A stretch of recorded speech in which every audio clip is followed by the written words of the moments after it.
All right, welcome. Today, we're going to tackle a classic physical sign that every single one of you needs to be able to spot and, more importantly, understand.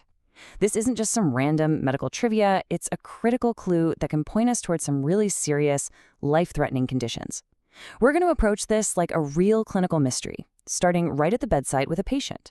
Okay, so first up, our patient's puzzling flap. Every great diagnosis starts with a story, so let's meet the person at the center of our case today. So here are the first clues the family gives us. He's confused, and his hands are doing this weird flopping thing. Now, confusion, or what we'd call encephalopathy, that's pretty general. But this flop, that's a very specific clue. Our job as clinical detectives is to take that description and turn it into a concrete, objective physical finding. So that brings us to section 2, identifying the clinical sign. We need to go to the bedside and see if we can reproduce what the family is describing. But how do we actually do that? This is the classic 3-step maneuver. It's super simple. We're asking the patient to hold a pose, arms out, wrist bent back. That really challenges the parts of the brain responsible for maintaining posture. We're basically saying, hey brain, can you hold this position for me? And then we watch closely to see if there's any failure in that system. And boom, there it is. We see it ourselves. His hands are held up, and then suddenly, for just a split second, one will drop, and then he quickly brings it back up. It's not a shake, it's a sudden loss of posture. We've officially confirmed the sign. Now, what's its proper medical name? We call this Asterixis, and the key to really understanding it is right there in that alternative name, negative myoclonus. See, a normal muscle jerk, a myoclonus, is a positive event. It's a sudden contraction. Asterixis is the opposite. It's a negative event. It's a brief, sudden interruption of muscle activity. The brain's command to hold still just momentarily cuts out. So, section 3, the 3 main suspects. Now that we have a name for our sign, our clinical reasoning kicks in. It's time to build a differential diagnosis. What could possibly be messing with the brain circuitry to cause this? You can basically sort the causes into 3 big buckets. And as you can see, the heavyweight champion by a long shot is metabolic encephalopathy. This is when toxins build up in the body because an organ system is failing. Think the liver or the kidneys. Less often, it's a side effect from a medication. And pretty uncommonly, but something you absolutely cannot miss, is a structural problem in the brain itself, like a stroke. Now, with this list of possibilities, how do we narrow it down fast? There is one single question you need to ask yourself at the bedside that will instantly tell you which path to go down. And here it is. Is the flapping happening on both sides or just one? Is it bilateral or unilateral? I can't overstate this. Answering this one question is the most important fork in the road for your entire diagnostic workup. So we look back at our patient and we see the flap is happening in both of his hands. It's bilateral. And that single finding is the key that unlocks this entire case.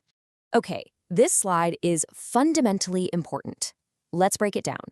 When you see bilateral asterixis, it's basically screaming at you that there's a systemic problem affecting the entire brain, like a toxin in the blood or a medication.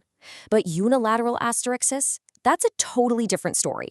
That points to a problem in one specific spot in the brain, a focal lesion, and you have to assume it's a stroke until you've proven it's not. All right, section 5, solving the clinical case. Let's get back to our patient and put all these pieces together to crack this thing. Because his asterixis is bilateral, we're thinking metabolic, right? So we order some basic labs. And what comes back? A sky-high ammonia level. That's it. That's our diagnosis. And this little diagram just lays out the whole story perfectly. His liver is failing. A healthy liver cleans ammonia out of the blood, but his can't. So this neurotoxin, ammonia, builds up, crosses into the brain, and just wreaks havoc on brain cell function. That toxic state is what we call hepatic encephalopathy, and it directly leads to that interruption of motor tone that we see as bilateral asterixis. You know, it's funny, this connection is so strong that for a long time, doctors didn't even call it asterixis. They just called it the liver flap. Now, we know other things can cause it, but this just goes to show you that liver failure is the absolute classic cause you should think of first. Okay, section 6, your Asterix toolkit.